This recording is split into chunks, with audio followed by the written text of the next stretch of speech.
আমার আলাদা লাইন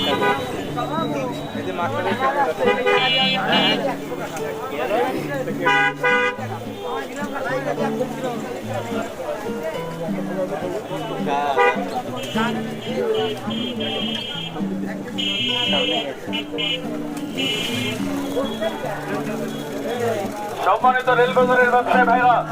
হযরত ওমর ফারুক রাদিয়াল্লাহু তাআলা যখন অর্ধ দুনিয়ার খেলাফতের দায়িত্ব গ্রহণ করেছিলেন, তিনি ঘোষণা দিয়েছিলেন ফোরাতের তীরে একটা মানুষ তো দূরে থাক,